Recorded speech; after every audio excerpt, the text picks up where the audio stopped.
যখন মনে হয় কেউ নেই পাশে, তখন একটি নাম ভেসে ওঠে আমাদের হৃদয়ে, ভগবান শ্রীকৃষ্ণ।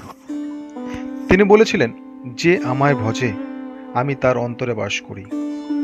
কৃষ্ণ শুধু এক দেবতা নন, তিনি প্রেমের প্রতীক, সত্য, ধর্ম আর করুণার মূর্ত প্রতীক। তার প্রতিটি বাণী আমাদের শেখায় জীবনের প্রতিটি পরিস্থিতিতে শান্ত থাকা, সত্যের পথে অবিচল থাকা আর ভালোবাসা ছড়িয়ে দেওয়া। আসুন আমরা সবাই মিলে শুনি সেই অমৃতবাণী, অনুভব করি তার অনন্ত করুণা আর প্রেম। স্বাগতম দিব্য কৃষ্ণবাণীতে, যেখানে প্রতিটি শব্দ লুকিয়ে আছে কৃষ্ণের আলো আর প্রতিটি মুহূর্তে বাজে তার মধুর বাঁশি। চলুন আমরা শুনে নিই সেই কৃষ্ণের বাণীগুলো। হরে কৃষ্ণ। এই পাথর দেখতে পাচ্ছেন আপনি? কত গোল, কতটা চকচকে। বাচ্চাদের অনেক সময় এটা নিয়ে খেলতে ভালো লাগে, আর কেনই বা লাগবে না। কতটা সুন্দর আর মসৃণ এটা। কিন্তু আপনি কি কখনো ভেবে দেখেছেন এই পাথর আগে কি ছিল? কোনো বিশাল আকার পর্বত, কোনো বিশাল আকার পাথরের একটা বড় ভেঙে যাওয়া অংশ বিশেষ, যেটা কোনোভাবে নদীতে পড়ে নদীর ধারার সাথে বইতে থাকলো। মাটির সাথে ঘর্ষণ হলো, বালির কণার সাথে ঘর্ষণ হতে থাকলো, আর তারপর ধীরে ধীরে এই আকার পেল। এবার আমরাও এই পাথরের মতোই। তাই মনে রাখবেন, আপনার ব্যক্তিত্ব, আপনার এই স্বরূপ ঈশ্বরের দেওয়া কখনোই না। হ্যাঁ, প্রকৃতি অবশ্যই আপনাকে জন্ম দিয়েছেন, কিন্তু আপনি নিজে নিজের ব্যক্তিত্বের রচয়িতা। আর আপনি তা রচনা করেন কঠিন পরিস্থিতির মুখোমুখি হয়ে, সংকটের ধারা পার করে।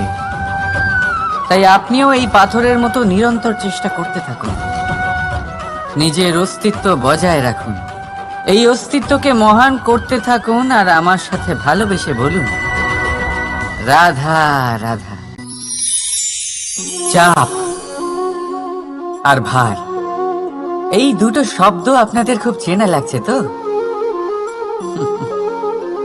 এই সংসারে প্রত্যেক ব্যক্তির জীবনে চাপ আর ভার থাকেই, কিন্তু সবাই সেটা নিয়ে তা করতে পারে না যা করা উচিত।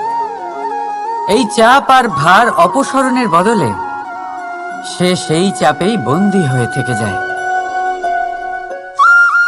আসুন, আপনাকে এই প্রকৃতির একটা উদাহরণ দিচ্ছি, সেটা বোঝানোর জন্য, যেটা বোঝা আপনার জন্য খুব গুরুত্বপূর্ণ।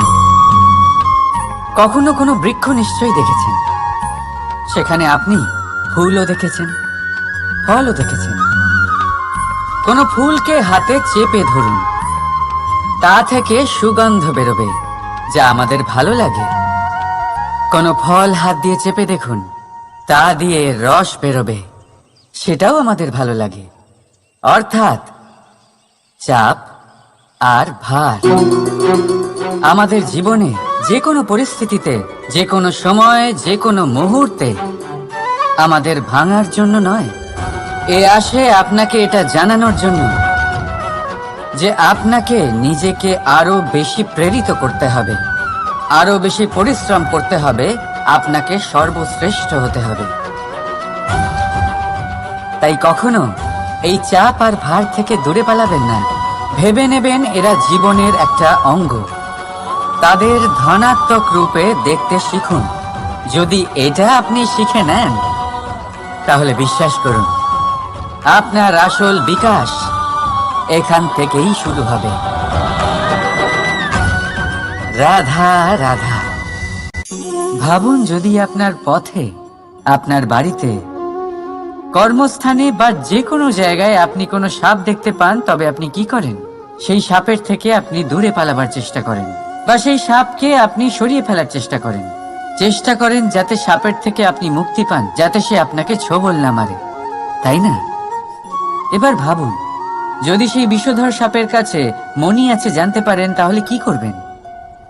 তখন আপনি তাই করবেন, সেই সাপের থেকে দূরে পালানোর চেষ্টা করবেন। এবার দেখুন কি অদ্ভুত ব্যাপার, মানুষ সাপের থেকে দূরে পালাতে থাকে, তার কাছে মণি আছে সেটা জেনেও।